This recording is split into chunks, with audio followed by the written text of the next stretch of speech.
ಆತ್ಮೀಯ ಬಂಧುಗಳೇ, ಶ್ರೀರಾಮಚರಿತಮಾನಸ ಉತ್ತರಕಾಂಡ, ಇದರಿಂದ ಇವತ್ತು ಚೋಪಾಯಿಗಳು ಮತ್ತು ದೋಹೆಯನ್ನು ತಿಳ್ಕೊಳ್ಳೋಣ. ಐಸೆ ಅಧಮ ಮನುಜ ಖಲ್ ಕೃತಜುಗ ತ್ರೇತಾ ನಾಹಿ ದ್ವಾಪರ ಖಚುಕ್ ಬೃಂದ ಬಹು ಹೋಯಿ ಹಹಿ ಕಲಿಜುಗ ಮಾಹಿ परहित सरिस धर्म नहीं भाई पर पीड़ा सम नहीं अधमाई निर्णय सकल पुराण बेद कर कहे वो तात जानहि को बिद नर नर शरीर धरी जे पर पीरा करहि ते सहहि महाभव भीरा करहि मोह बस नर अघ नाना स्वारथ रत परलोक नसाना काल रूप तिन्ह कहमय भ्राता शुभ अरु अशुभ कर्म फल दाता अस बिचारी जे परम सयाने भजहि मोहि संस्रुत दुख जाने त्याग ही कर्म शुभा शुभदायक भजहि मोहि सुर नर मुनि नायक संत असंतन्ह के गुण भाषे ते न परहि भव जिन्ह लखी राखे. ಇವು ಚೌಪಾಯಿಗಳು ಮತ್ತು ದೋಹೆ. ಈಗ ಇದರ ಅರ್ಥವನ್ನು ತಿಳ್ಕೊಳ್ಳೋದಕ್ಕೆ ಪ್ರಯತ್ನ ಮಾಡೋಣ. ತುಳಸಿದಾಸರು ಹೇಳ್ತಾ ಇದ್ರು, ರಾಮ ದುರ್ಜನರು ಯಾರಿರ್ತಾರೋ ಅವ್ರ ಬಗ್ಗೆ ಭರತನಿಗೆ ಲಕ್ಷಣಗಳನ್ನೆಲ್ಲ ತಿಳಿಸ್ತಾ ಅವನು ಹೇಳ್ತಾನೆ, ಅವರು ಅವಗುಣಗಳ ಸಮುದ್ರ, ಅವರು ಕಾಮುಕರು, ವೇದನಿಂದಕರು ಕೂಡ ಆಗಿರ್ತಾರೆ, ಮತ್ತು ಬೇರೆಯವರ ಹಣವನ್ನು ಕಬಳಿಸುವಂಥವ್ರು, ಆಮೇಲೆ ಬ್ರಾಹ್ಮಣರಿಗೆ, ವಿಶೇಷವಾಗಿ ದೇವತೆಗಳಿಗೆ, ಕೊನೆಗೆ ಪರಮಾತ್ಮನಿಗೂ ಕೂಡ ದ್ರೋಹವನ್ನು ಬಗೆಯುವಂಥವ್ರು. ಅವರ ಹೃದಯದಲ್ಲಿ ಕಪಟ, ದಂಭ ಇವೇ ತುಂಬಿಕೊಂಡಿರುತ್ತೆ. ವಂಚನೆ ಅನ್ನೋದೇ ಅವರ ಸ್ವಭಾವ. ಅವರು ನೋಡೋದಕ್ಕೆ ಸಜ್ಜನರ ಹಾಗೆ ಕಾಣಿಸ್ತಾರೆ, ಆದರೆ ಅವರಲ್ಲಿರೋದೆಲ್ಲ ದುರ್ಗುಣಗಳು ಅಂತೆಲ್ಲ ಹೇಳ್ತಾ ಇದ್ದ ರಾಮ. ಇನ್ನು ಮುಂದುವರೆದು ಹೇಳ್ತಾನೆ, ಇಂತಹ ಅಧಮರು ದುಷ್ಟರು ಆದಂತಹ ಮನುಷ್ಯರು ಕೃತಯುಗದಲ್ಲಿ ಮತ್ತು ತ್ರೇತಾಯುಗದಲ್ಲಿ ಇರೋದಿಲ್ಲ. ಅಂದರೆ ಏನು, ಸತ್ಯಯುಗ ಅಂತ ನಾವೇನು ಹೇಳ್ತೀವೋ ಅಲ್ಲಿ ಮತ್ತು ತ್ರೇತಾಯುಗದಲ್ಲಿ ಇರೋದಿಲ್ಲ. ಆದರೆ ದ್ವಾಪರದಲ್ಲಿ ಸ್ವಲ್ಪ ಸ್ವಲ್ಪ ಜನಗಳು ಕಾಣಿಸ್ಕೊಳ್ತಾರೆ, ಇರ್ತಾರೆ. ಆದರೆ ಕಲಿಯುಗದಲ್ಲಿ ತಂಡೋಪತಂಡವಾಗಿ ಇರ್ತಾರೆ ಅಂತ ಹೇಳಿದ್ದಾನೆ ಭಗವಂತ. ಕಲಿಯುಗದಲ್ಲಿ ಇವರೇ ಜಾಸ್ತಿ ಇರ್ತಾರೆ ಅಂತಂದ್ಬಿಟ್ಟು ಮುಂದುವರೆದು ಹೇಳ್ತಾನೆ ಭರತನಿಗೆ, ತಮ್ಮ ಪರೋಪಕಾರಕ್ಕೆ ಸಮಾನವಾಗಿರುವಂತಹ ಧರ್ಮ ಬೇರೊಂದಿಲ್ಲ. ನಾವು ಬೇರೆಯವ್ರಿಗೆ ಉಪಕಾರವನ್ನು ಮಾಡಬೇಕು. ನಮಗಾಗಿದ್ದು ನಮ್ಮ ಹತ್ರ ಇರೋದನ್ನು ಅವ್ರಿಗೆ ಕೊಡೋದು. ಆಯಿತಾ, ವಿದ್ಯೆ ಇದೆಯಾ, ವಿದ್ಯೆ ಕೊಡಿ. ದುಡ್ಡೊಂದೇ ಪರೋಪಕಾರ ಅಂತ ತಿಳ್ಕೊಬಾರ್ದು ನಾವು.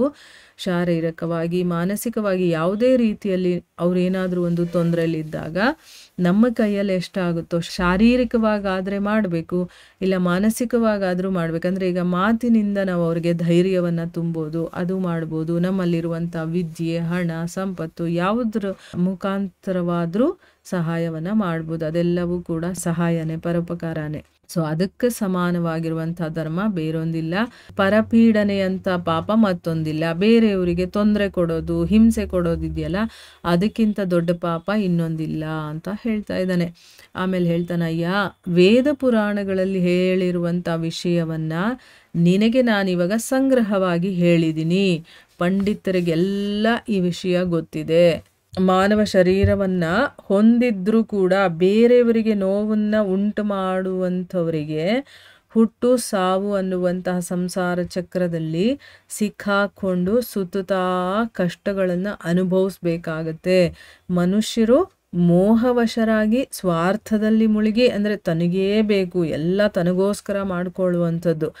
ಇದು ಯಾವಾಗ ಬರುತ್ತೆ ನಮಗೆ ಈ ಸ್ವಾರ್ಥ ಅಂತಂದರೆ, ಯಾವಾಗ ನಾವು ಮೋಹಕ್ಕೆ ಒಳಗಾಗಿರ್ತೀವೋ, ಅಂದರೆ ನಾನು, ನಂದು, ನನ್ನ ಹತ್ರನೇ ಇರಬೇಕು ಅಂತೆಲ್ಲ ಇರುತ್ತೆ ನೋಡಿ. ಅದು ಬೇಕು, ಇದು ಬೇಕು, ಅವ್ರ ಹತ್ರ ಇರೋದು ನನ್ನ ಹತ್ರನೇ ಇರಬೇಕು. ಈ ರೀತಿ ಸ್ವಾರ್ಥದಲ್ಲಿ ಮುಳುಗಿ ಬೇಕಾದಷ್ಟು ಪಾಪಗಳನ್ನು ಮಾಡ್ತಾನೆ. ಅದರಿಂದ ಅವರು ಸದ್ಗತಿಯನ್ನು ಪಡೆಯೋದಿಲ್ಲ. ಅಂದರೆ ನರಕ ಯಾತನೆಗೆ ಗುರಿಯಾಗ್ತಾರವರು. ಈಗ ನಮಗೆ ಅವ್ರು ಏನಪ್ಪ ಎಷ್ಟು ಚೆನ್ನಾಗಿದ್ದಾರೆ ಅಂತ ಅನ್ನಿಸ್ಬೋದು, ಆದರೆ ಅವನು ಅದನ್ನು ಯಾವ ರೀತಿ ದುಡ್ದಿರ್ತಾನೆ, ಯಾವ ಮನಸ್ಸಿಟ್ಕೊಂಡು ದುಡ್ದಿರ್ತಾನೆ, ಅದನ್ನೆಲ್ಲ ಯಾವ ರೀತಿ ಗಳಿಸಿರ್ತಾನೆ, ಅದೆಲ್ಲನೂ ಮ್ಯಾಟ್ರ್ ಆಗುತ್ತಲ್ವ. ಅದರಿಂದ ಅವನಿಗೆ ನರಕ ಯಾತನೆ ಅನ್ನೋದು ಸಿಗುತ್ತೆ. ಸೋದರ, ನಾನು ಅಂಥವರ ಪಾಲಿಗೆ ಕಾಲಸ್ವರೂಪನಾಗಿದ್ದೀನಿ. ಅವರ ಒಳ್ಳೆ ಕೆಟ್ಟ ಕರ್ಮಗಳು ಏನಿದೆಯೋ ಅದೆಲ್ಲವುಗಳಿಗೂ ಕೂಡ ಯಥಾಯೋಗ್ಯ, ಅಂದರೆ ಅವ್ರು ಏನು ಮಾಡಿರ್ತಾರೋ ಅದಕ್ಕೆ ತಕ್ಕಂಗೆ ನಾನು ಫಲಗಳನ್ನು ಕೊಡುವಂಥವನು.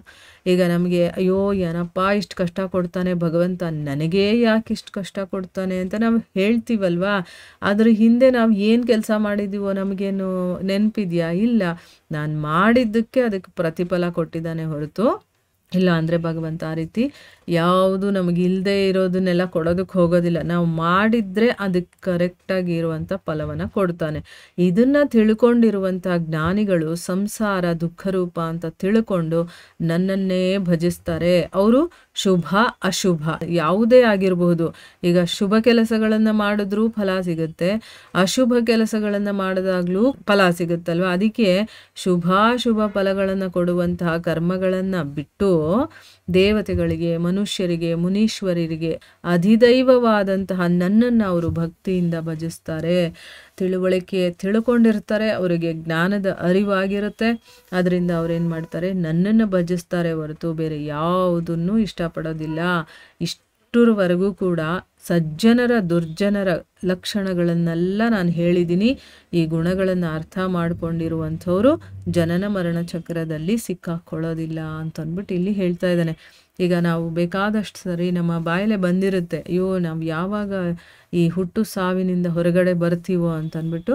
ನೋಡಿ ಇಲ್ಲಿ ಭಗವಂತ ರಾಮ ಹೇಳಿದಾನೆ, ಸಜ್ಜನರ ದುರ್ಜನರ ಲಕ್ಷಣಗಳನ್ನು ಯಾರು ಅರ್ಥ ಮಾಡ್ಕೊಂಡಿರ್ತಾರೋ, ಗುಣಗಳನ್ನು ತಿಳ್ಕೊಬೇಕು ನಾವು, ಆಯಿತಾ. ಅರ್ಥ ಮಾಡಿಕೊಂಡ್ರೆ ಜನನ ಮರಣ ಚಕ್ರದಿಂದ ನಾವು ಹೊರಗಡೆ ಬರ್ಬೋದು ಅನ್ನೋದು ಇಲ್ಲಿ ನಮಗೆ ಗೊತ್ತಾಗುತ್ತೆ. ಮುಂದುವರೆದು ರಾಮ ಏನು ಹೇಳ್ತಾನೆ ಅಂತ ನಾವು ಮುಂದಿನ ಭಾಗದಲ್ಲಿ ತಿಳ್ಕೊಳ್ಳೋಣ.